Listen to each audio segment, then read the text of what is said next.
പ്രിയപ്പെട്ട സഹോദരി സഹോദരങ്ങളെ, സ്ലീഹാകാലത്തിൻ്റെ അവസാനത്തെ ഞായറാഴ്ചയിലേക്ക് നമ്മൾ കടക്കുകയാണ്. പുറകോട്ട് തിരിഞ്ഞ് നോക്കിയാൽ പെന്തക്കോസ്ത് തൊട്ടുള്ള ആ വലിയ ആചരണം സ്ലീഹന്മാരിലൂടെ നടന്ന സഭയുടെ പ്രാരംഭ പ്രവർത്തനങ്ങളെക്കുറിച്ച് നമുക്ക് നല്ല വ്യക്തമായ ധാരണ നൽകുക മാത്രമല്ല, നമ്മൾ പിന്തുടരേണ്ടതായ വഴികൾ തെളിയിച്ച് കാണിച്ച് തരികയായിരുന്നു. എല്ലാ കാലത്തും പരിശുദ്ധാത്മാവാണ് നയിക്കുന്നത് നമ്മെ.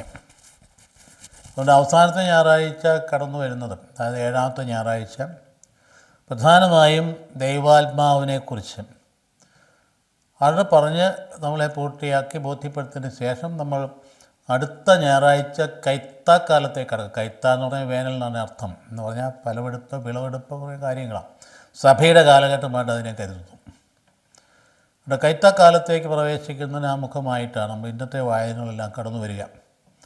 കൈത്താക്കാലം നമ്മളെ ഏലിയാ മോശക്കാലത്തിൻ്റെ സ്ലീഹാക്കാലിൻ്റെ ഇടയ്ക്ക് വരുന്ന കാലഘട്ടമാണ്. എന്ന് പറഞ്ഞാൽ സഭയുടെ വളർച്ച എവിടെ നിന്നാണ് ഉണ്ടാകുന്നത്? രക്തസാക്ഷ്യത്തിൽ നിന്നാണ് ഉണ്ടാകുന്നത്. പീഡനങ്ങളിൽ നിന്നാണ് ഉണ്ടാകുന്ന സഭയുടെ വളർച്ച എന്ന് പറയും. ആ പീഡനങ്ങൾ എല്ലാ കാലത്തും സഭയ്ക്ക് ഉണ്ടായിരുന്നു. അതെടുത്ത് പറഞ്ഞ് പ്രബോധിപ്പിച്ച് നമ്മളെ ശക്തരാക്കുന്ന കാലഘട്ടമാണ് കൈത്താക്കാലം.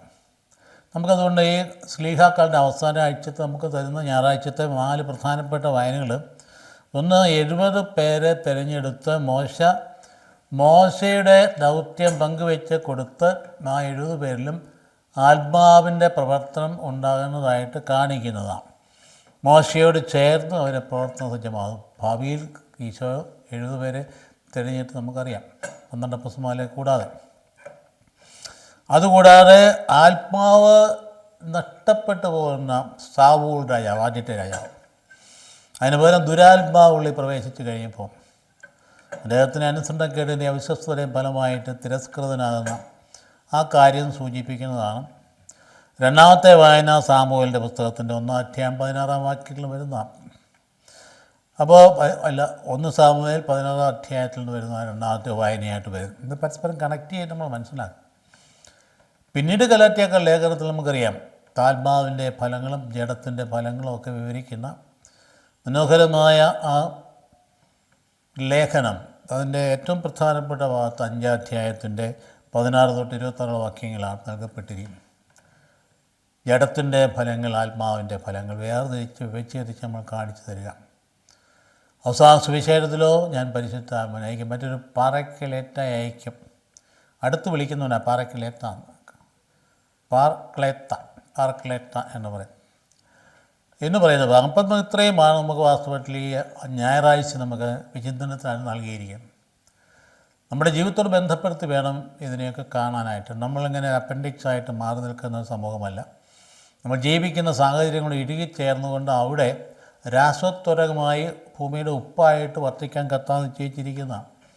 നമ്മളിത് വായിക്കുകയും പഠിക്കുകയും മനസ്സിലാക്കുകയും ചെയ്തുകൊണ്ട് ക്രിസ്തുവിൻ്റെ ബലിയിൽ പങ്കുചേരുമ്പോൾ ആ ബലിയിൽ നിന്ന് ലഭിക്കുന്ന ചൈതന്യം നമ്മുടെ ജീവിതത്തെ രൂപാന്തരപ്പെടുത്തി എടുത്തിട്ട് നമ്മുടെ വ്യക്തിത്വം, നമ്മൾ ഇടപെടുന്ന ആളുകളിലേക്ക് ദൈവികത പ്രസരിപ്പിക്കണം. അല്ലെങ്കിൽ നമ്മൾ ക്രിസ്ത്യാനികളല്ല.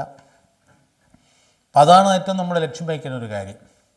ഈ ആരാധനയും വചനാനുഭവവും ഒക്കെ വന്ന് ഫലിക്കേണ്ടത് വ്യക്തിബന്ധങ്ങളിലൂടെ ഈശോമിശിഹായുടെ സാന്നിധ്യം നിഴലിക്കുന്ന ഒരു ജീവിതശൈലി നമ്മൾ രൂപപ്പെട്ടു വരിക എന്നുള്ള, ഒരേ സമയം ഈശോയുടെ അടുപ്പവും ബന്ധവും കാത്തു സൂക്ഷിക്കുകയും അതേസമയം ഈശോയുടെ മക്കളുടെ സാമീപ്യത്തിന് ഭംഗം വരാതിരിക്കുകയും ചെയ്യുന്ന 2 ബന്ധങ്ങളെ, വെർട്ടിക്കൽ ആൻഡ് ഹൊറിസോണ്ടൽ 2 ബന്ധങ്ങളെയും ഭംഗിയായ രീതിയിൽ കാത്തു സൂക്ഷിച്ച് പോകുമ്പോഴാണ് നമുക്ക് ക്രിസ്ത്യാനിയായിത്തീരുന്നത്.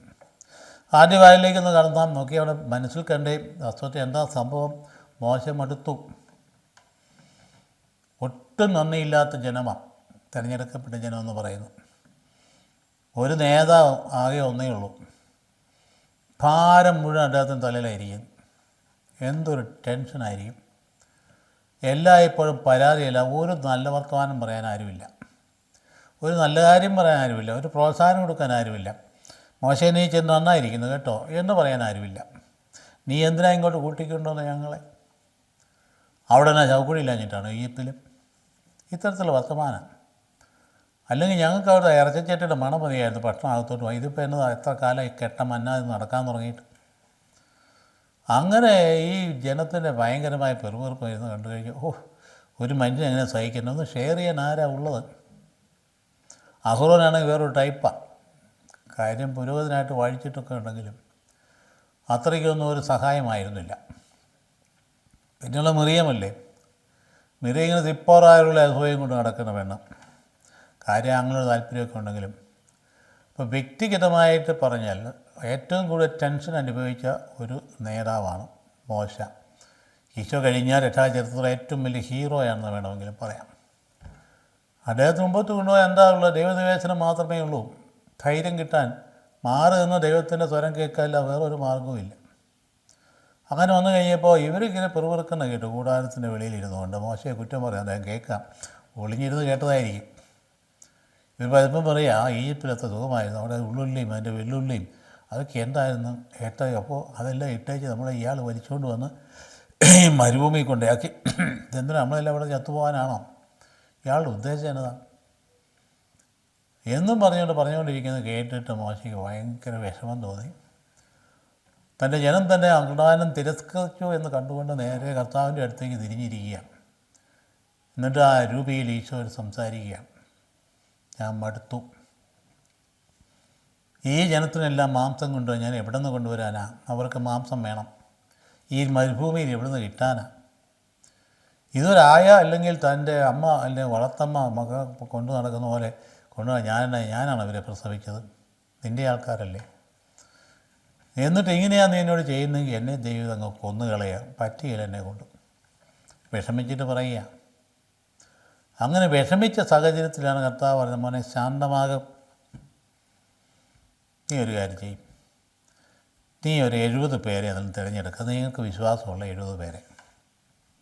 അധികാര വികേന്ദ്രീകരണം വരിക. 70 പേരെ തിരഞ്ഞെടുക്കും. നിൻ്റെ ചൈതന്യത്തിൽ ഞാൻ അവർക്ക് അത് പങ്കുവെച്ച് കൊടുക്കും. നിൻ്റെ ചൈതന്യമാണ്. യൂണിറ്റിയുടെ ലിങ്ക് നീ തന്നെയാണ്. നിൻ്റെ കീഴിലെല്ലാവരും. അപ്പോൾ അവർക്കെന്നാ വേണ്ടി? അവർക്ക് മാംസം വേണം, ഞാൻ കൊടുക്കും. അത് എവിടെ നിന്നൊന്നുമില്ല, ഒരു ദിവസത്തേക്കൊന്നുമല്ല, 5, 10, 20 ദിവസത്തേക്കല്ല, ഒരു മാസത്തേക്ക് തന്നെ. അവർ തിന്ന് വയറും നിറഞ്ഞ് മൂക്കിലൂടെ പുറത്ത് വന്ന് ഓക്കാനും വരത്തക്ക രീതി അവർ തീറ്റും. അയ്യോ കർത്താവ്, ഇനി എവിടെ നിന്ന് കൊണ്ടുവരാനത്? ഇവിടുന്ന് ഈ മരുഭൂമിയിലോ? ആഹാ, നിന്നെ രക്ഷിക്കാൻ കഴിയാത്തവരുടെ എൻ്റെ കൈക്ക് നീളം കുറഞ്ഞു പോയിട്ടില്ല. ഇത്ര മനോഹരമായ സംഭവമാണ് ഓർത്ത് നോക്കിയേ. ഇപ്പോൾ 70 പേരെ തിരഞ്ഞെടുത്തു, സമാകുമാരത്ത് മുമ്പിൽ കൊണ്ടു നിർത്തി അവരെല്ലാം കർത്താവിൻ്റെ ചൈതന്യത്തിൽ പങ്കുവെച്ച് കൊടുത്തു. അവർ പ്രവചിച്ചു എന്ന് പറഞ്ഞാൽ ആത്മാവ് അവരിൽ പ്രവചിച്ചെന്ന് പറഞ്ഞാൽ അടയാളമാണ്, പ്രവചിച്ചു എന്ന് പറയും. അപ്പോൾ 2 പേര് പാളയത്തിന് പുറത്ത്, അവരകത്ത് വരാതിരുന്നവരും അവിടെ ഉണ്ടായിരുന്നവർ അവർക്കും കിട്ടി. അതിപ്പോൾ ജോഷുവ പറഞ്ഞത് അവരെ വിലക്കണം, അവർ പ്രവചിക്കും. മോശം പറയും വേണ്ട, ഈ ജനം മുഴുവൻ പ്രവചിച്ചിരുന്നെങ്കിൽ ഞാൻ ആഗ്രഹിക്കണം. ഇപ്പോൾ ഭാവിയിലേക്ക് യോവാൽ ദീർഘദർശി പറഞ്ഞതാണ്. അതായത് എല്ലാവരുടെയും മേൽ കർത്താവിൻ്റെ ആത്മാവ് വർഷിക്കപ്പെടും, എല്ലാ ജനത്തിൻ്റെയും മേൽ വർഷിക്കപ്പെടും. അതിൻ്റെ പ്രവചനം പൂർത്തിയാകാൻ പോകുന്നില്ല, അതിന് മുമ്പ് പറഞ്ഞതാണ്. അതുകൊണ്ടാണ് മോശം പറഞ്ഞ് എല്ലാം പ്രവചിച്ചിരുന്നെങ്കിൽ ഇനി ഞാൻ ആഗ്രഹിക്കുന്നു പറഞ്ഞുകൊണ്ട് ജോഷുവയെ തിരുത്തുന്നതാണ്. എന്നിട്ട് അവർക്ക് തീറ്റ കൊടുത്തില്ലേ? കൊടുത്തു. വന്ന് വീണു പാളയത്തിന് ചുറ്റും കാടപ്പക്ഷികൾ. അവോളം അവർ കൊണ്ട് ഓരോ ദിവസം ഒരു ദിവസത്തേക്കുള്ള എടുക്കാമെന്ന് പറഞ്ഞാൽ പോയി കൊട്ടയ്ക്കകത്ത് വലിച്ചു കയറ്റി കൊണ്ടുപോയി രാത്രിയും പകലും ഉണ്ടായിരുന്നുകൊണ്ട് ഉണ്ടാക്കി വെട്ടി വിഴുങ്ങി. അപ്പോൾ കർത്താവിൻ്റെ വാക്കിൽ ആ ദുസൂചന ഉണ്ടായിരുന്നു, ശിക്ഷയാണ്, ശാപമാണ് വരാൻ പോകുന്നത്. പിറ്റേ ദിവസം ഒരുപാട് പേരും മരിച്ചു വീണു. സ്വാഭാവികമായിട്ട് എന്താണ് നമുക്ക് ഊഹിക്കാവുന്നതാണ്. പട്ടിണിക്ക് ഇരുന്നിട്ട് അമിതമായിട്ട് ഭക്ഷണം കഴിച്ചു കഴിഞ്ഞാൽ വരാൻ പോകുന്നത് എന്താണെന്നറിയാമല്ലോ. ആ സ്ഥലത്തിന് കിബ്രോത്ത് ഹത്താവ എന്ന പേര് കൊടുത്തു. അത്യാഗ്രഹികളെ നിഗ്രഹിച്ച സ്ഥലം. ഇത്രയും പോരെ? എന്ത് മഹത്തായ സന്ദേശം അതിനകത്ത് കടന്നു വരുന്നു. അമിതമായിട്ട് അനാവശ്യമായിട്ട് ജീവിതത്തിൽ ഭയങ്കര പരാജയമായിട്ട് നടക്കരുത്. ആവശ്യത്തിന് ദൈവം തരും. തരുന്ന കാര്യത്തിൽ തൃപ്തി ഉണ്ടാകണം. ദൈവം നൽകിയ നന്മകളെക്കുറിച്ച് ദൈവത്തെ സ്തുതിക്കുകയും നന്ദി പറയുന്നത് നിൻ്റെ വികാരവും നിൻ്റെ ഭാവവും സ്തുതിപ്പിൻ്റെതായിരിക്കണം, പരാതിയുടേതായിരിക്കാൻ പാടില്ല. ഇപ്പം ദൈവം പരിപാലനം ഉറപ്പായ ബോധ്യമാണ്, ദൈവം തരും എന്ന് പറഞ്ഞാൽ തരും. അത്യാർത്തി കാണിക്കാൻ പാടില്ല. അത്യാർത്തി കാണിക്കുന്നവർക്കൊക്കെ ദുരന്ത ഫലമാണ്. ഈ ഭൂമിയിൽ വെച്ച് എടുക്ക് മാറ്റപ്പെടും, നീക്കപ്പെടും, തീരും. എന്താത്ത സന്ദേശം അതിനകത്തുള്ളത്. അതുകൊണ്ട് ആദ്യ വായനയിൽ ഞാൻ പെട്ടെന്ന് കടന്നു പോവുകയാണ്. പെട്ടെന്ന് ആ ഭാഗം നിങ്ങൾ പെട്ടെന്ന് നോക്കുക. കർത്താവ് മോശയുടെ അരുളി ചെയ്തു, ജനത്തിലെ ശ്രേഷ്ഠന്മാരിലും പ്രമാണിമാരിലും 70 പേരെ വിളിച്ചു കൂട്ടുക. അവരെ സമാഗമ കൂടാരത്തിൻ്റെ അവരവിടെ കൊണ്ടുപോയിട്ട് അവിടെ നിർത്തണം. അപ്പോൾ അവിടെ നിർത്തട്ടെ, ഞാൻ ഇറങ്ങി വന്ന് നിന്നോട് സംസാരിക്കും. നിൻ്റെയും ജനത്തിൽ നിന്ന് ഒരു വിഭാഗം അവരിലേക്ക് ഞാൻ പകരും. ജനത്തിൻ്റെ ചുമതല നിന്നോടൊപ്പം അവരും വഹിക്കും. നീ ഒറ്റയ്ക്ക് വഹിക്കേണ്ട. അതിനകത്തൊരു വലിയ സന്ദേശമില്ലേ? ഒറ്റയ്ക്ക് വഹിക്കേണ്ട. പലപ്പോഴും നമ്മുടെ ആൾ ധരിക്കുന്നത് അങ്ങനെ, ഞങ്ങൾ ചുമതലയേറ്റ് കഴിഞ്ഞാൽ ഞാൻ തന്നെ ചുമന്നാലേ ശരിയാകുള്ളൂ. ഈ ധാരണ എല്ലാ തലങ്ങളിലുമുണ്ട്.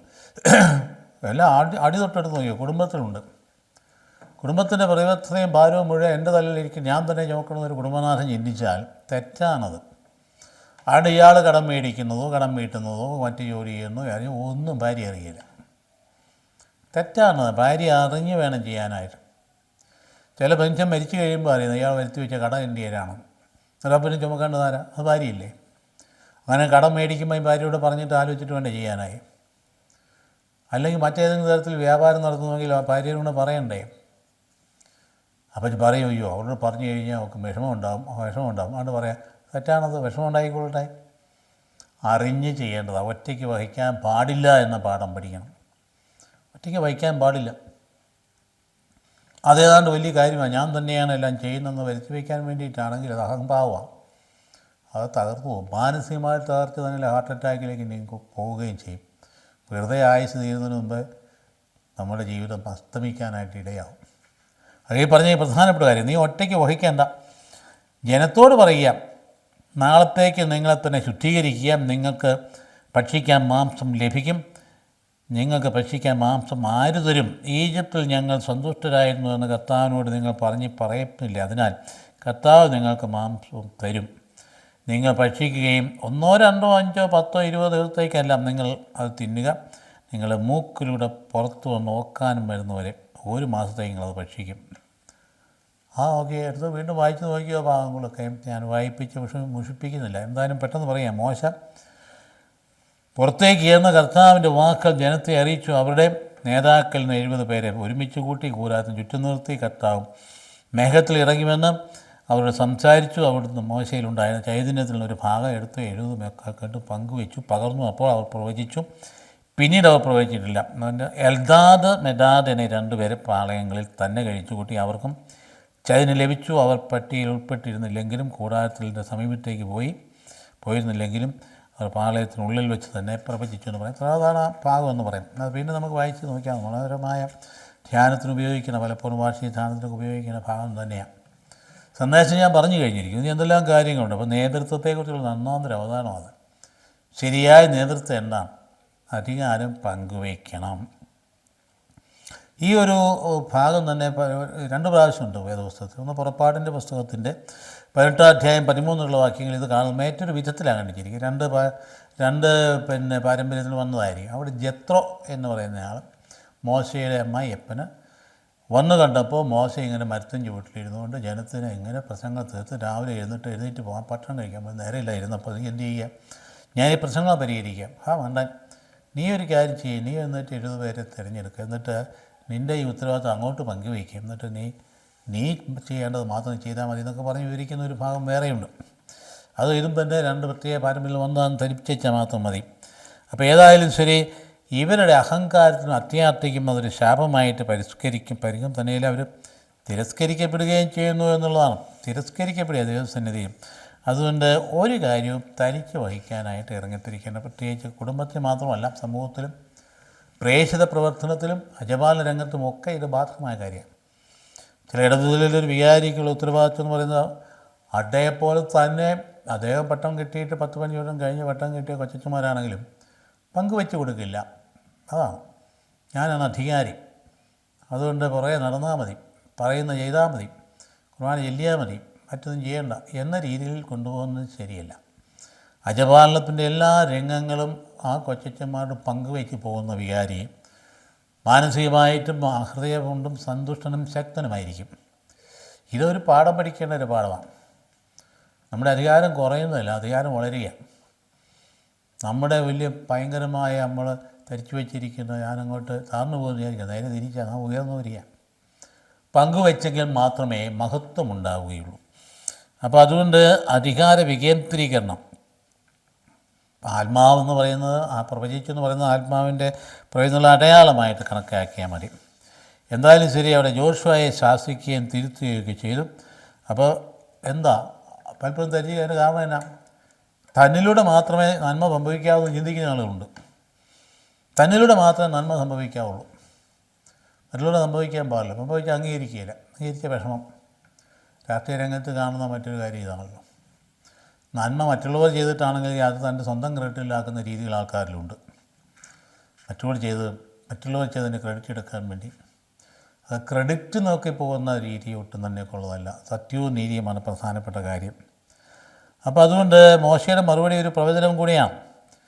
ആ പ്രവചനം ജോയേൽ ദീർഘദർശി 22-ാം അധ്യായത്തിൽ 28 വാക്യം പറയുന്നുണ്ട്. സകല ജാതികളുമേതും ആത്മാവിനെ വർഷിക്കേണ്ട പറയുന്ന ഭാഗം പിന്നീട് ജെറമ്യ 31, 33, 34 ഇത് പറയുന്നുണ്ട്. പുതിയൊരു ഉടമ്പടിയെക്കുറിച്ച് പറയുന്നത് എസെക്കിയേൽ 36, 26, 27 അത് പറയുന്നുണ്ട്. പെന്തക്കോസ്തായിൽ അത് യാഥാർത്ഥ്യമാകുകയും ചെയ്തു. എല്ലാവരും ആത്മാവിനെ സ്വീകരിക്കുന്ന ഒരു അനുഭവം. അപ്പോൾ അതുകൊണ്ട് അത്യാഗ്രഹം നമ്മുടെ ജീവിതത്തിൽ പാടില്ല എന്ന കാര്യം നമ്മൾ മനസ്സിലാക്കാം. ഈ ഭാഗം നമ്മളിവിടെ സമാപിച്ച് രണ്ടാമത്തേക്ക് കടക്കുമ്പം 12 ശ്രീയാക്കാലത്ത് 7ാമത്തെ ഞായറാഴ്ച വീണ്ടും നമ്മൾ അനുസ്മരിപ്പിക്കുന്ന സാവൂളിനെ, ആദ്യത്തെ രാജാവ്. അദ്ദേഹം തിരസ്കൃതനായത് എന്തുകൊണ്ടാണ്? തിരസ്കൃതനായത് അനുസരണക്കേടാണ്, അഹങ്കാരം. അദ്ദേഹം സാമൂഹ്യത്തിന് വേണ്ടി നോക്കി നിൽക്കാനുണ്ട്, അത് പറ്റിയില്ല. അക്ഷമനായി പെട്ടെന്ന് സ്വന്തമായിട്ട് തന്നെ തന്നെ ബലിയർപ്പിച്ചു. തെറ്റാണ് ചെയ്ത്. അതുപോലെ പല കാര്യങ്ങളിലും അങ്ങനെ തന്നെ. അമലേഖരെ എല്ലാം വാസ്തവത്തിൽ ചെയ്തതായി ശിക്ഷ കൊടുക്കാമെന്ന് പറഞ്ഞിട്ട് അദ്ദേഹം എന്ത് ചെയ്തു? നേതാവിനെ പിടിച്ചുകൊണ്ട് പോകും. അതായത് മുഴുവനായിട്ട് ബലിയർപ്പിക്കേണ്ടതാണ്, ചെയ്തില്ല. അങ്ങനെ അങ്ങ് തിരസ്കൃതനാകുന്നതാണ്. അപ്പോൾ അതുകൊണ്ട് സാവൂൾ അതുകൊണ്ട് എന്താ ചെയ്തു? അദ്ദേഹത്തിൻ്റെ ഉള്ളിലേക്ക് ദുഷ്ടാത്മാവ് പ്രവേശിച്ചപ്പോൾ അസ്വസ്ഥനായപ്പോഴാണ് മറ്റാരോ പറഞ്ഞു കൊടുത്തു, കിന്നരം വായിക്കുന്ന ഒരാളിനെ കണ്ടെത്തി കൊണ്ടുവന്നാൽ ഇദ്ദേഹത്തിന് ആശ്വാസം ഉണ്ടാകും, അപ്പോൾ ദുരാത്മാവ് പ്രവേശിക്കുമ്പോൾ സമാധാനം ഉണ്ടാകുമെന്ന് പറഞ്ഞു. അപ്പോൾ എന്ത് ചെയ്തു? അവിടെയുള്ള ദാസമ ഒരാൾ പറഞ്ഞു, ഇങ്ങനെ ഒരാളിനെ എനിക്കറിയാം, നല്ല ഒന്നാന്തരം പയ്യനാണ്, കിന്നരം വായിക്കും, നല്ല യുദ്ധവീരനാണ്, സുന്ദരനാണ്, അവന് നന്നായിട്ട് ഈ വായനയൊക്കെ അറിയാം. ആരാ? ദാവീദ്. അങ്ങനെ ദാവീദിൻ്റെ പയ്യനെ വിളിച്ച് വരുത്തിയിട്ട് അവൻ 2 ദിവസം കൊണ്ട് ഭയങ്കര ഇഷ്ടപ്പെട്ടു. ദാവീദകത്ത് രംഗത്ത് വരുന്നത് അങ്ങനെ. അപ്പോൾ ദാവീദിൻ്റെ അപ്പഴോട് പറഞ്ഞ് ഞാനിവിടെ നിൽക്കട്ടെ. അങ്ങനെയാണ് ദാവീദിനകത്ത് പ്രവേശിക്കുന്നത്. ഇപ്പം നോക്കിയോ, ദാവീദ് കിന്നരം വായിക്കുന്നു, അപ്പോൾ അസ്വസ്ഥതയുണ്ടാകും. പിന്നീട് സംഗതി അങ്ങ് മാറുക. കാരണം ഈ ദുരാത്മാവെന്ന് പറയുന്ന അത് അകത്ത് കയറി കഴിഞ്ഞാൽ അതിന് അവസാനം ഉണ്ടാവില്ല. നമ്മളെ കൊണ്ട് പാതാളത്തിൽ കൊണ്ട് കുഴിയിൽ കൊണ്ടാക്കും. ദൈവാത്മാവിലല്ലാതെ നമുക്ക് സ്വസ്ഥത ഉണ്ടാവില്ല. അതുകൊണ്ട് ഇവിടെ നോക്കിയ കർത്താവിൻ്റെ ആത്മാവ് സാവൂലിനെ വിട്ടുപോയി എന്ന് പറയും. വിട്ടുപോയി. അവിടെ നയിച്ച ഒരു ദുരാത്മാവ് അവനെ പീഡിപ്പിച്ചു. സാവൂലിൻ്റെ ഭൃത്യന്മാവനോട് പറഞ്ഞു, ദൈവം അയച്ച ഒരു ദുരാത്മാവ് അങ്ങേ പീഡിപ്പിച്ചിരിക്കുന്നു. ആകിയാൽ കിന്നം വായനയിൽ നിപുണനായ ഒരുവനെ അന്വേഷിക്കാൻ അങ്ങ് അടിയൻ കൽപ്പന തരണം.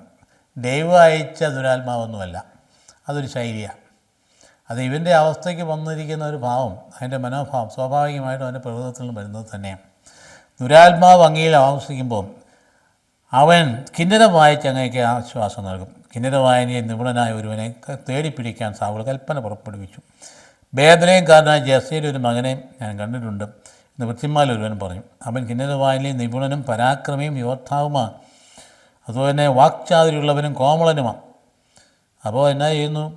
ഉടനെ സാവൂൾ ജെസ്സയുടെ അടുത്ത് ദൂതന്മാരെ വിട്ട്, ആട്ടിടയനായ നിൻ്റെ മകൻ ദാവീദിനെ എൻ്റെ അടുക്കൽ അയക്കുക എന്ന് പറയും. ജെസ്സ ഒരു കഴുതയുടെ പുറത്ത് കുറച്ച് അപ്പം, ഒരു പാത്രം വീഞ്ഞം, ഒരാറ്റിൻകുട്ടി എന്നിവ കയറ്റി മകൻ ദാവീദ് വശം സാവൂളിന് കൊടുത്തു. നോക്കി എന്തൊരു രാജഭക്തിയാണെന്ന് നോക്കി. ഭക്തനായൊരു മനുഷ്യനാണ്. ദാവീദ് സാവൂളിൻ്റെ അടുക്കലെത്തി സേവനം ആരംഭിച്ചു. അപ്പോൾ അവനെ വളരെയധികം ഇഷ്ടപ്പെട്ടു സാവൂളിന്. ദാവീദ് അവൻ്റെ ആയുധവാഹകനായി തീർന്നു. വലിയ സ്ഥാനം കൊടുത്തു.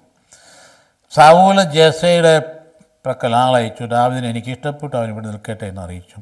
ദൈവം അയച്ച ദുരാത്മാവ് സാവൂളിൽ പ്രവേശിക്കുമ്പോഴൊക്കെ ദാവീദ് കിന്നരം വായിച്ചു. അതുവഴി അവന് ആശ്വാസവും സുഖവും ലഭിക്കുകയും ദുരാത്മാവിനെ വിട്ടുപോവുകയും ചെയ്തു. ഇതാണ് ആദ്യത്തെ രണ്ടാമത്തെ സംഗതി. അപ്പോൾ ഈ വായന ആ കാലഘട്ടത്തിൻ്റെ ശൈലി അനുസരിച്ച് വരുന്നത് ദൈവം അയച്ച ദുരാത്മാവ് ദൈവം അയക്കുന്ന ഒന്നുമല്ല, ദുരാത്മാവിനെ അയക്കണമെന്നില്ല. അത് അവർ ആ ദൈവത്തിൽ ധരിക്കുന്നു, കാണുന്നു എന്ന് മാത്രം. പരിശുദ്ധാത്മാവ് പോയി കഴിയുമ്പോൾ നമ്മൾ വരുന്നത് ദുരാത്മാവ് ദൈവം അയച്ചിട്ടാണോ? ദൈവം അയച്ചിട്ടൊന്നുമല്ല വരുന്നത്, അത് നമ്മൾ ക്ഷണിച്ചിട്ട് വരുന്നതാണ്. അപ്പം നമ്മൾ തന്നെ വിളിച്ചു വരുത്തുന്നതാണ്. അപ്പം അതുകൊണ്ട് ഇവിടുത്തെ ദൈവാത്മാവ് വിട്ടുപോയി എന്ന് പറയുന്നതുകൊണ്ട് അനുസരണക്കേട് വന്നതുകൊണ്ടാണ് വിട്ടുപോകുന്നത്. അനുസരണമില്ലാതെ നിൽക്കില്ല. അതുകൊണ്ട് അവൻ തിരസ്കൃതനായി, ദൈവസന്നിധിയിൽ തിരസ്കൃതനായതുകൊണ്ട് ഈ രാജ്യത്തിൽ നിന്ന് എടുത്തു കളയുമെന്ന സാമൂഹികയിലോട്ട് ദൈവം തന്നെ പറയും, എടുത്തു കളയും. അവിശ്വസ്തതയാണ്. അപ്പം അങ്ങനെയാണ് ഗായകനായ ദാവീദ് അങ്ങനെ അകത്ത് വരാനായിട്ട് ഇടയായത്. ആ ഭാഗം നമ്മൾ മനസ്സിലാക്കുമ്പോൾ എന്താ ചിന്തിക്കേണ്ടത്? അതായത് നമ്മുടെ ജീവിതത്തിലെ അസ്വസ്ഥതയ്ക്ക് അടിസ്ഥാന കാരണം പരിശുദ്ധാത്മാവ് ഉള്ളിൽ ഇല്ല എന്നുള്ളതാണ്. സ്വസ്ഥത തിരിച്ചെടുക്കണമോ ദൈവാത്മാവ് തിരിച്ചു വരണം. നമ്മുടെ ഹൃദയം ദൈവാത്മാവിലാണെങ്കിലോ അതിൽ തന്നെ അത് സ്വസ്ഥമായിരിക്കും. ദൈവത്തിൻ്റെ ആത്മാവാണ് നമുക്ക് ശാന്തിയും സമാധാനവും തരുന്നത്, മറ്റൊന്നും തരികയില്ല. നമുക്ക് പ്രവർത്തന ശേഷി തരുന്നതാണ്, ഊർജം തരുന്നതാണ്, നമുക്ക് അർപ്പണബോധത്തോടെ പ്രവർത്തിക്കാനുള്ള സജ്ജീകരിക്കുന്നത് അങ്ങനെയാണ്. ദൈവാത്മാവാണ് അപ്പസ്തലന്മാരെ അങ്ങ് ശക്തിപ്പെടുത്തി നോക്കിയേ. പേടിത്തൊണ്ടന്മാരായിരുന്ന ഭയം എടുത്തു മാറ്റി അവരെ എല്ലാം ഭയങ്കരമായി ലോകത്തിൻ്റെ വിവിധ ഭാഗങ്ങളിലേക്ക് ആരും കൂട്ടുകൂടി പോയൊന്നുമില്ലല്ലോ. തോമസ് ഇവിടെ വന്നിട്ട് മറ്റപ്പസ്തലന്മാർ കൂട്ടുകൂടി വന്നതൊന്നുമല്ല. അദ്ദേഹം ഞാൻ പോന്നു. എവിടെയായിരുന്നു ധൈര്യം? കർത്താവിൻ്റെ ആത്മാവ് കൂടെ ഉള്ളതായിരുന്നു ധൈര്യം. എല്ലാ ശിഷ്യന്മാരും അങ്ങനെ ആയിരുന്നില്ലേ? പോയത്തൊക്കെ അവർക്ക് എന്നാ കിട്ടിയത്? പീഡനങ്ങൾ. എല്ലാവർക്കും കിട്ടിയത് തന്നെ. അവരാരെങ്കിലും പരാതിപ്പെട്ടോ? ഇല്ലല്ലോ.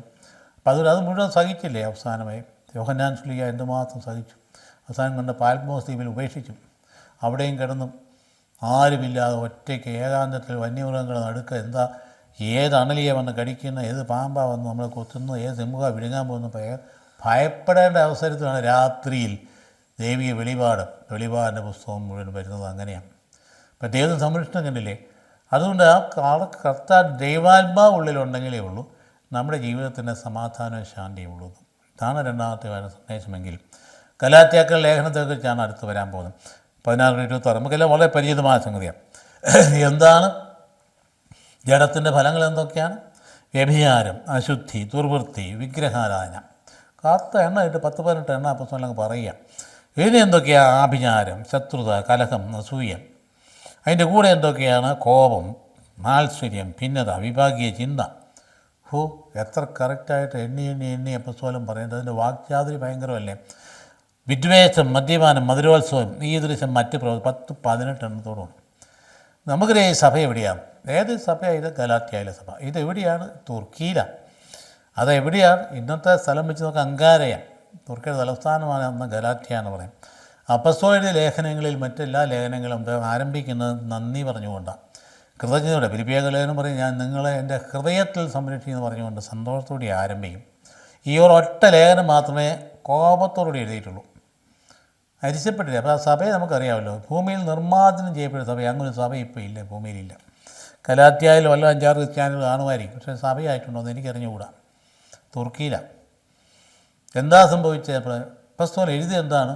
1-ാം അധ്യായത്തിന് 3-ാം വാക്യത്തിലാണ് പറഞ്ഞത്, ഞങ്ങൾ പഠിപ്പിച്ചതിന് വിരുദ്ധമായി ഇനി ഞാൻ തന്നെയോ സ്വർഗ്ഗത്തിൽ നിന്ന് മാലാഖയെ വന്ന് പഠിപ്പിച്ചാൽ അവൻ ശപിക്കപ്പെട്ടവനായിരിക്കും. വളരെ കറക്റ്റായിട്ടാണ് പറഞ്ഞത്. അതിൻ്റെ അർത്ഥം ഈ സഭ വഴിവിട്ട് പോയി എന്നുള്ള അതിൻ്റെ അർത്ഥം. വഴിവിട്ട് പോയി ഈ സഭ. വഴിവിട്ട് പോയപ്പോൾ കഠിനമായിട്ട് ശിക്ഷിച്ചു. അപ്പസ്തലൻ്റെ വാക്കുകൾ അറം പറ്റിയതുപോലെ ആ സഭ ഭൂമുഖത്തുതന്നെ നിർമ്മാണം ചെയ്യപ്പെട്ടു. കാര്യം ലേഖനം നമുക്ക് കിട്ടി. അതിൻ്റെ പ്രധാനപ്പെട്ട കാര്യം അവിടെ തന്നെ ഈ ലേഖനം തന്നെ പറഞ്ഞു വെച്ചിരിക്കുക, അവർ കുറേയേറെ ഭൗതികവാദികളായിപ്പോയി. അതുകൊണ്ടാണ് അപ്പസ്തലൻ പറയുന്നത് ആത്മാവിൻ്റെ ഫലത്തിലേക്ക് തിരിച്ചു വരിക. എന്തൊക്കെ ആത്മാവും? സ്നേഹം, ആനന്ദം, സമാധാനം, ക്ഷമ, ദയ, നന്മ, വിശ്വസ്തത, സൗമ്യത. ഇങ്ങനെ ആത്മസംയമനം, ഇതാണ് ആത്മാവിൻ്റെ ഫലങ്ങൾ. ഇതവിടെ കുറഞ്ഞു. അതുകൊണ്ടാണ് അത് വളരെ കൃത്യമായിട്ട് ഇത്രയും കാര്യം അവരെ പഠിപ്പിക്കാത്തത്. അപ്പോൾ അതുകൊണ്ട് ഇവയ്ക്കെതിരായ ഒരു നിയമവുമില്ല. ഇപ്പോൾ യേശു ക്രിസ്തുവിനുള്ളവർ തങ്ങളുടെ ജഡത്തെ അതിൻ്റെ വികാരങ്ങളോടും മോഹങ്ങളോടും കൂടെ ക്രൂശിച്ചിരിക്കുന്നു. നമ്മൾ ആത്മാവിലാണ് ജീവിക്കുന്നതെങ്കിൽ നമുക്ക് ആത്മാവിൽ വ്യാപരിക്കാം. നാം പരസ്പരം പ്രബോധിക്കപ്പെടുന്നവരും അസൂയപ്പെടുന്നവരും വ്യഥാവികൾ ആകാതിരിക്കട്ടെ എന്ന് പറയുമ്പോൾ ആ സഭയുടെ ബാക്ക്ഗ്രൗണ്ട് എന്തായിരുന്നു എന്ന് അതിൽ തന്നെ വളരെ വ്യക്തമാണ്. അപ്പോൾ നാം മനസ്സിലാക്കണം, നമ്മുടെ സഭയിലേക്ക് വരുമ്പോഴും സമാധാനവും ശാന്തിയും മറ്റുള്ളവരെ പ്രോത്സാഹിപ്പിക്കലും അതുപോലെ തന്നെ ക്ഷമയുടെ മനോഭാവം ഒക്കെ നിലനിർത്തിയെങ്കിൽ മാത്രമേ ദൈവാത്മാവിൻ്റെ ചലനം നമ്മുടെ ഉള്ളിൽ ഉണ്ടാവുകയുള്ളൂ. അത് എപ്പോഴും നമ്മൾ പ്രത്യേകിച്ച് ജഡത്തിൻ്റെ പ്രവൃത്തികളൊക്കെ എപ്പോഴും നല്ല തടസ്സം നിർത്തണം. മിഷണറി പ്രവർത്തനങ്ങൾക്ക് വിഷയാസക്തി അല്ലെങ്കിൽ വിഗ്രഹാരാധന, വിഭാഗീയത, അതുപോലെ തന്നെ അതിഭയങ്കര ഭോഗാസക്തി, ഇതൊക്കെ കണ്ടുമാനം നമ്മളെ മതിക്കുന്ന സാഹചര്യം ഉണ്ടായിക്കഴിഞ്ഞാൽ ആത്മാവ് വിട്ടുപോയി എന്ന് വിചാരിച്ചാൽ മതി. അങ്ങനെയുള്ള സംഭവങ്ങൾ നമ്മുടെ ഇടയിലുണ്ട്, നമുക്ക് തന്നെ അറിയാവുന്ന സംഭവങ്ങൾ ഉണ്ടാകുമ്പോൾ വിചാരിച്ചാൽ അത് അങ്ങനെയാണെന്ന് പറയും, ആളുകളെ കുറ്റം പറയും, വ്യാപിപ്പിച്ച് ഈ പറയുന്ന സംഭവങ്ങളൊക്കെ കണ്ടുമാനം ആളുകളൊക്കെ ഇങ്ങനെ അപവാദം പ്രചരിപ്പിച്ച് നടക്കുന്ന ആ ഒരു നമ്മുടെ രീതി, അത് ആ ഒരു വഴിപിഴപ്പ് അല്ലെ പിഴപ്പൊക്കെ നമ്മുടെ ഇടയിൽ ഉണ്ടായിക്കഴിഞ്ഞാൽ അത് കർത്താവ് സമർപ്പിച്ച് പ്രാർത്ഥിച്ച് കർത്താവ് ഇനി ശക്തി തരണമെന്ന് പറഞ്ഞുകൊണ്ട് പരിഹാരക്രിയ നീങ്ങുന്ന വഴിയിലേക്ക് നീങ്ങുകയാണ് നമ്മൾ വേണ്ടത്. അതാണ് നമ്മുടെ ജീവിതത്തിലെ ഏറ്റവും പ്രധാനപ്പെട്ട കാര്യം. മനുഷ്യരുള്ളിടത്തൊക്കെ ഇങ്ങനെയുള്ള വിഷയാക്തിയും പ്രശ്നങ്ങളൊക്കെ ഉണ്ടാകുന്ന സ്വാഭാവികമാണ്, അത് അത്ഭുതമൊന്നുമില്ല. അത് ഉണ്ടായതുകൊണ്ട് പണ്ട് അവിടെ സഭ അങ്ങ് നയിച്ചു പോയി എന്നാലും വിചാരിക്കേണ്ട കാര്യമൊന്നുമില്ല. അത് നേരെ കൃത്യമായിട്ട് ആത്മദാനപരമായ സ്നേഹത്തിലേക്ക് കൊറിന്തോസ്കാർക്ക് 1 ലേഖനത്തിൻ്റെ 13 അധ്യായത്തിൽ പറയുന്നതല്ലേ, ഇത്ര മനോഹരമായിട്ടാണ് കൊറിന്തോസിൻ്റെ ആ ലേഖനത്തിൻ്റെ 12-ഉം 14-ൻ്റെ ഇടയ്ക്ക് 13 കൊണ്ട് വെച്ചിരിക്കുന്നത്. എന്താ 12 പറഞ്ഞിരിക്കുന്നത്? പരിശുദ്ധാത്മാവിൻ്റെ വരങ്ങളും ദാനങ്ങളും. 14 പറഞ്ഞിരിക്കുന്നത് അതിൻ്റെ തുടർച്ചയും അതിൻ്റെ പൂർണ്ണതയും. എന്തിനാണ് അതിൻ്റെ ഇടയ്ക്ക് കൊണ്ട് സ്നേഹഗീത എന്ന് പറയുന്ന 13 അധ്യായം വെച്ചിരിക്കുന്നത്? നിനക്ക് എന്തെല്ലാം വരങ്ങളുണ്ടായാലും ശരി, സ്നേഹമില്ലെങ്കിൽ ഒന്നുമില്ല. നീ ചിലമ്പുന്ന കൈത്താളമോ അതായത് ആയിത്തീരും. അതുകൊണ്ട് അങ്ങനെ എന്തെല്ലാം വരങ്ങൾ, അതായത് 12-ഉം 14 അധ്യായങ്ങൾ വരങ്ങളെക്കുറിച്ചാണ് പറയുന്നത്. സഭയിലെ ഉത്കർഷത്തിനായിട്ട് വിനിയോഗിക്കുന്നതിൻ്റെ വരങ്ങളെന്ന് പറയുന്നിടത്ത് വളരെ കൃത്യമായിട്ട് പറയുക, നിങ്ങളുടെ പ്രാർത്ഥനാ സമ്മേളനങ്ങൾ അവിശ്വാസിയോ വിജാതിനുമെന്ന് കണ്ടാൽ നിങ്ങൾക്ക് ഭ്രാന്താണെന്ന് പറയില്ലേ എന്ന് പറഞ്ഞുകൊണ്ട് ആ പ്രാർത്ഥനാ സമ്മേളനമൊക്കെ ക്രമീകരിക്കുന്നതിൻ്റെ നടുവിൽ നിങ്ങളുടെ എല്ലാ പ്രവർത്തനവും സഭയുടെ ഉത്കർഷത്തിനായിട്ട് പ്രയോജനപ്പെടുത്തുമെന്ന് പറയുന്നതിൻ്റെ നടുക്ക് കൊണ്ട് വച്ചിരിക്കുകയാണ് സ്നേഹഗീത. അപ്പോൾ അതുകൊണ്ട് ജീവിതത്തിൻ്റെ വഴി എന്തായിരിക്കണം? അപ്പോൾ അതുകൊണ്ട് സന്തോഷം, ഫിലിപ്പിയർക്ക് ലേഖനത്തിൽ 4 അധ്യായം 4 വാക്യത്തിൽ പറയുന്നില്ല, എപ്പോഴും സന്തോഷിക്കുവിൻ. നമ്മുടെ ജീവിതത്തിൽ സമാധാനം, പിന്നെ സമാധാനം. റോമാക്കാർക്ക് 1:7, 15, 31 പറയുന്നത് തന്നെയാണ്. അപ്പോൾ സമ്പൂർണ്ണ വ്യക്തി, ആ വ്യക്തിയിൽ കാണുന്ന ഗുണങ്ങൾ ഇതൊക്കെയാണ്. അപ്പം നമ്മുടെ ജീവിതത്തിൽ നമ്മൾ മുമ്പോട്ട് വയ്ക്കേണ്ടത്, നമ്മുടെ ജീവിതത്തിൽ എപ്പോഴും സന്തോഷിക്കേണ്ടത് ആത്മദാനപരമായ സ്നേഹം, ചെയ്യാവുന്ന ഉപകാരം ആൾക്ക് ചെയ്തു കൊടുക്കാനുള്ള സന്നദ്ധതയാണത്. പിന്നെ ആത്മാവിൻ്റെ ഉള്ളിൽ സന്തോഷചിത്തനായിരിക്കുക, അതോടൊപ്പം തന്നെ സമാധാനം കൊടുക്കുന്നയാളായിരിക്കും. നമ്മുടെ ഉള്ളിൽ സമാധാനം ഇല്ലെങ്കിൽ നമ്മളിങ്ങനെ കൊടുക്കാൻ പറ്റും. അപ്പോൾ അതുകൊണ്ട് ആത്മാവിൽ ജീവിക്കുന്നതും ജഡത്വമൊക്കെ അതിൽ ജീവിതത്തിന് രണ്ട് തരത്തിലാണ്. അപ്പോൾ ക്രിസ്തുവിൽ ജീവിക്കുന്നതും ചരിക്കുന്നതും ഒരു പരിശുദ്ധാത്മാവിലാണ്, ദൈവാത്മാവിലാണ് ക്രിസ്തുവിൽ ജീവിക്കുന്നത്. അപ്പോൾ ആത്മാവിൻ്റെ ജീവിതം സ്നേഹം അധിഷ്ഠിതമാണ്. അപ്പോൾ എന്നാ സ്നേഹമാകും? അത് വെറും മനുഷ്യ സ്നേഹമല്ല, തരത്തിലെ ഈറോട്ടിക് ലവുമല്ല, ഫിലാന്ത്രോപ്പിക് ലവുമല്ല, അഗാപ്പയ, അതായത് സ്വയം നൽകുന്ന സ്നേഹമാണ്, ആത്മസന്തോഷം നൽകുന്നതാണ്. ഇപ്പോൾ ദൈവത്തിൽ ആശ്രയിച്ച് ഉറപ്പിൻ്റേതായിട്ടുള്ള ഫലമായിട്ടുള്ള സ്നേഹമാണ്. അതാണ് സമാധാനം. പ്രതികൂല സാഹചര്യങ്ങളെ അത് മാറ്റിയെടുത്ത് പക്വതയിലേക്ക് വരുന്ന സാഹചര്യങ്ങളാണ്. ഉറ്റ ബന്ധത്തിൻ്റെ ഭാവമുള്ള ഉപകാരം, വിശ്വാസയോഗ്യത, സൗമ്യത, ആത്മശിക്ഷണം, ഇതൊക്കെയാണ് ഈ ആത്മീയ ഫലങ്ങൾ എന്ന് പറയുന്നത്. അങ്ങനെയുള്ള ആ ഫലമുള്ള ജീവിതത്തിലേക്ക് കൊണ്ടുവരാനാണ് ഗലാത്യർക്ക് ലേഖനത്തിൻ്റെ ഈ ഞായറാഴ്ച നമ്മുടെ തന്നിരിക്കും. സ്ലീഹാക്കാരൻ അവസാന ഘട്ടത്തിലേക്ക് പോകുമ്പോൾ നമ്മുടെ ഹൃദയം ഒരുങ്ങിയിരിക്കേണ്ടതാണ്. ദൈവാത്മാവിലുള്ള ജീവിതമാണ് യഥാർത്ഥത്തിലുള്ള ക്രിസ്തീയ ജീവിതം എന്ന കാര്യം പറഞ്ഞിട്ട് കർത്താവ് നമ്മോട് പഠിപ്പിക്കുന്ന കാര്യങ്ങളാണ്. അതായത് പിതാവ് അയക്കുന്ന സഹായകൻ, സ്ത്രീത്വം എന്ന് പറയുന്ന ഒരു യാഥാർത്ഥ്യം പലർക്കും മുമ്പിൽ കീറാമുട്ടിയ സ്ത്രീത്വം നമ്മുടെ ബുദ്ധി കൊണ്ട് കണ്ടെത്താവുന്ന നല്ലത്. സ്ത്രീത്വത്തെക്കുറിച്ച് ഡിബേറ്റുകളും സംവാദങ്ങളൊക്കെ നടക്കുന്നുണ്ട്. ഒരു കാര്യം തെളിച്ചങ്ങ് പറയാം, ഈ സ്ത്രീത്വം മനുഷ്യൻ കണ്ടെത്തിയതല്ല. ഈ സ്ത്രീത്വം എന്ന് പറയുന്ന രഹസ്യം, അതൊരു രഹസ്യമാണ്. രഹസ്യം എന്ന് പറയുന്നത് നമ്മുടെ അറിവിനപ്പുറത്തേക്ക് നിൽക്കുന്നതല്ല, സീക്രട്ട് എന്നുള്ള അർത്ഥത്തില്ല, മിസ്റ്ററി എന്നുള്ള അർത്ഥത്തില്ല.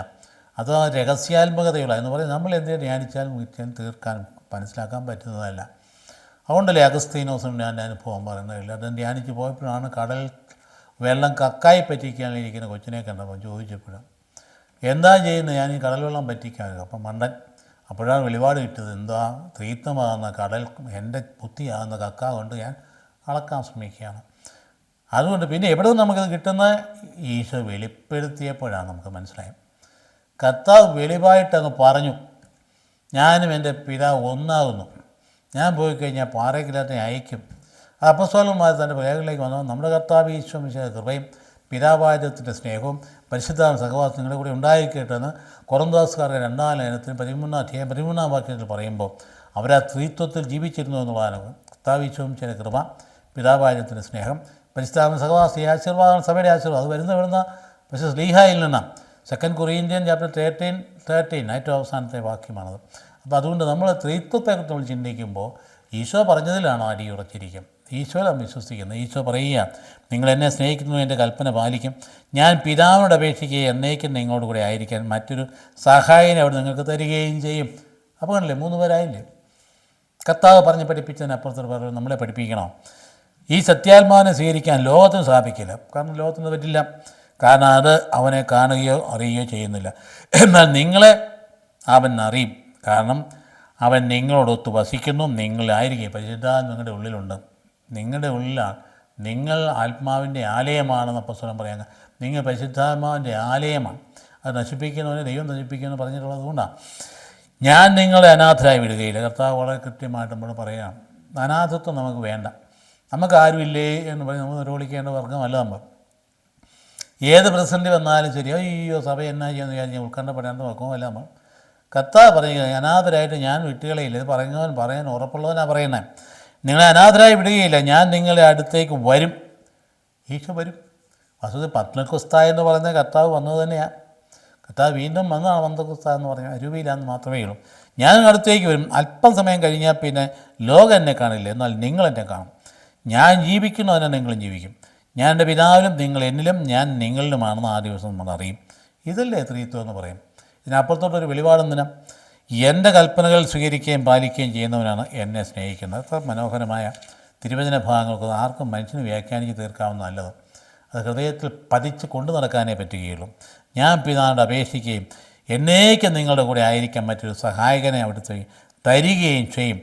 പാറക്കിലെത്ത അല്ലെങ്കിൽ പാറക്കിലെത്തോസ് എന്നാണ് ഗ്രീക്കിൽ പറയുന്നതെങ്കിൽ സുറാനി പാറക്കിലേത്ത എന്നാണ് പറയും. അപ്പോൾ ഉത്ഥാനശേഷം ശിഷ്യന്മാർക്ക് നൽകാനിരിക്കുന്ന പരിശുദ്ധാത്മാവിനെക്കുറിച്ചാണ് ഇവിടെ പരാമർശിക്കുന്നത്. നേരത്തെ തന്നെ പറഞ്ഞു വെച്ചേക്കാം. അപ്പോൾ ഇതോടുകൂടി പരിശുദ്ധാത്മാവിൻ്റെ പ്രവർത്തനങ്ങളെക്കുറിച്ച് അവർക്ക് ശരിയായ ധാരണ കൊടുക്കുകയാണ്. ഈ സത്യാത്മാവിനെ സ്വീകരിക്കാൻ ലോകത്തിന് സാധിക്കില്ലെന്ന് എടുത്തു പറയുക. അപ്പോൾ അതുകൊണ്ട് നമ്മൾ കാണുന്ന പോലെ നമ്മുടെ പ്രവർത്തനങ്ങളെ മറ്റുള്ളവർ കാണണമെന്നില്ല. അതെങ്ങനെ പറ്റുന്നത്? പലപ്പോഴും സന്യാസ സമൂഹങ്ങളുടെയൊക്കെ ജീവകാരുണ്യ പ്രവർത്തനങ്ങളുടെ ഉറവിടത്തെ സംബന്ധിച്ചും അതിൻ്റെ ആത്മാവിനെക്കുറിച്ചും മനസ്സിലാകില്ല മറ്റുള്ളവർക്ക് എന്ത് പറഞ്ഞാലും ശരി, ഇങ്ങോട്ട് എന്തെങ്കിലും കിട്ടാൻ വേണ്ടിയിട്ട് അങ്ങോട്ട് ചെയ്യുന്നു. അവരുടെ രീതി അതാണ്. അപ്പോൾ ഇവരെന്തെങ്കിലും ചെയ്താൽ അതിൻ്റെ മുതലെടുക്കാൻ വേണ്ടിയിട്ടാണെന്ന് അവർക്ക് മനസ്സിലാവുള്ളൂ. നേരെ മറിച്ച് ക്രിസ്തുവിൽ ജീവിക്കുന്നത് സംബന്ധിച്ച് അത് ആത്മദാനമാണ് എന്ന് മനസ്സിലാക്കി കൊടുക്കാൻ പറ്റില്ല നമുക്ക്. അവർക്ക് മനസ്സിലാവില്ല. ഈ സത്യാത്മാവിനെ സ്വീകരിക്കാൻ അവർക്ക് പറ്റില്ല. എന്നാൽ നിങ്ങൾ അവനെ അറിയുന്ന, പക്ഷേ അവർ അവനെ അറിയുന്നേ ഇല്ല. അപ്പം ലോകം എന്ന് പറയുന്നത് എന്താ? ലോകം എന്ന് പറയുന്നത് ഈശോയിൽ പരിശുദ്ധാത്മാവിൻ്റെ പ്രവർത്തനം തിരിച്ചറിയാൻ അത് കഴിയാത്ത ആൾക്കാരാണ് ഈ ലോകം എന്ന് പറയും. അതുകൊണ്ട് ലോകത്തിൽ പൊതുവെയുള്ള ആ അരൂപിയുടെ പ്രവർത്തനത്തെക്കുറിച്ച് വിശ്വാസികളുടെ സഭയിലുള്ള സാന്നിധ്യത്തെക്കുറിച്ച് വിശ്വാസികൾ ബോധ്യപ്പെടേണ്ടതാണ്. അപ്പോൾ സഭയിലെ അരൂപിയുടെ പ്രവർത്തന സാന്നിധ്യം അത് വളരെ നിത്യമായ ഒന്നാണ്. എന്നോടുകൂടി നിങ്ങളോടുകൂടി ആയിരിക്കാം, എന്നേക്കും നിങ്ങളുടെ കൂടെ ആയിരിക്കാം. പരിശുദ്ധാത്മാ എന്നേക്കും നിങ്ങളുടെ കൂടെ ആയിരിക്കാം, നിത്യമായ സാന്നിധ്യമാണ്. അപ്പോൾ അത് ഓരോരുത്തരും ആന്തരികമായി പ്രവർത്തിക്കുന്ന ശക്തി, ദൈവിക ശക്തിയാണ് പരിശുദ്ധാത്മാ എന്ന് പറയുന്നത്. ഇപ്പോൾ എന്താ വ്യവസ്ഥ? ഒറ്റ വ്യവസ്ഥയേ ഉള്ളൂ, നിങ്ങൾ സ്നേഹിക്കണം. എന്താണ്? നിങ്ങൾ എന്നെ സ്നേഹിക്കുന്ന എങ്കിൽ എൻ്റെ കൽപ്പന പാലിക്കണം. അപ്പോൾ നിങ്ങൾ സ്നേഹമാണ് അടിസ്ഥാനമെന്ന് പറയുന്നത്. കൽപ്പന അതായത് നമുക്ക് ലഭിക്കുമ്പോൾ നമുക്ക് സ്നേഹിക്കുന്നവർക്കാണ് പരിശുദ്ധാത്മാ വാഗ്ദാനം ചെയ്യപ്പെടുന്നത്. അതുകൊണ്ട് സത്യം അത് വചനമാണ്. വചനമായ ഈശോയിലാണ് നമുക്ക് പൂർണ്ണമായി കിട്ടുന്നത്. അതുകൊണ്ട് പെന്തക്കോസ്ത അത് ഈശോയുടെ തിരിച്ചു വരവായിരുന്നു. ആ പെന്തക്കോസ്ത സഭയിലൂടെ തുടർന്നുകൊണ്ടിരിക്കുന്നു. അപ്പോൾ പാരാക്ലേത്ത എന്ന ഗ്രീക്കിൻ്റെ വാക്ക് തന്നെ. അടുത്തേക്ക്, ക്ലേത്ത വിളിക്കപ്പെടുന്നത്, അടുത്തേക്ക് വിളിക്കപ്പെടുന്നത്, അതാണ് പാറക്ലേത്ത. ഈശോയുടെ അടുത്തേക്ക് വിളിക്കുന്ന ദൈവത്തിൻ്റെ ആത്മാവാണ് പാറക്ലേത്ത എന്ന് പറയുക. അപ്പം നിങ്ങളെ അനാഥരായി വിട്ടുവരില്ല, ഞാൻ വീണ്ടും വരും. അതുകൊണ്ട് വളരെ കറക്റ്റായിട്ട് നമുക്ക് ആത്മധൈര്യം നൽകുക. നമുക്ക് ഈ ഭാഗം നമുക്ക് സമന്വയിപ്പിക്കാം. ആ 4 ഭാഗങ്ങൾ ഒന്നിച്ച് ചേർത്തുകൊണ്ട് സംഗീത പുസ്തകത്തിൻ്റെ ആ ഭാഗം, അതായത് വളരെ ഭംഗിയായിട്ട് ഇതിൻ്റെ നിന്നിലുള്ള ചൈതന്യം പങ്കുവയ്ക്കണമെന്ന് പറയുന്ന ഭാഗം, പിന്നീട് സാവൂളിൽ ദുരാത്മാവ് പ്രവേശിച്ചപ്പോൾ ഉണ്ടായ ദോഷഫലങ്ങൾ, പിന്നീട് ഗലാത്യാക്കൾ ലേഖനത്തിലും അതിനോട് ചേർന്ന സുവിശേഷം ഒന്നിച്ച് ചേർത്തുകൊണ്ട് ശ്ലീഹാക്കാലം നമ്മൾ സമാപിപ്പിച്ചുകൊണ്ട് കൈത്താക്കാലത്തേക്ക് പ്രവേശിക്കാം. ദൈവാത്മാവിൽ പ്രവർത്തിച്ച സ്ത്രീയന്മാരുടെ പ്രവർത്തന ഫലമായി സഭ രൂപം കൊണ്ടു. ആ സഭയുടെ വളർച്ചയുടെ കാലഘട്ടമാണ് കൈത്ത എന്ന് പറയും. കൈത്ത എന്ന് പറയുന്ന വാക്കിനകത്ത് വേനൽ എന്നാണ്. അപ്പോൾ അത് ഫലമെടുക്കുന്ന കാലഘട്ടമാണ്. അപ്പോൾ സഭയുടെ ഫലം ഉണ്ടാകുന്നു. എങ്ങനെയാണ് ഉണ്ടാകുന്നത്? രക്തസാക്ഷിത്വത്തിലൂടെയാണ്. ആ ലോകത്തിൽ സഭയുടെ ഫലം ഉണ്ടാകും. അപ്പോൾ കൈത്ത കാലത്തേക്ക് ഇപ്പോൾ അടുത്ത ഞായറാഴ്ച പ്രവേശിക്കാം. ദൈവം അനുഗ്രഹിക്കട്ടെ. കർത്താവ് വിശ്വസിച്ച കൃപയും പിതാവ് ദൈവത്തിൻ്റെ സ്നേഹവും വിശുദ്ധ സഹവാസം ഉണ്ടായി എപ്പോഴും എന്നേക്കും. ആമേൻ.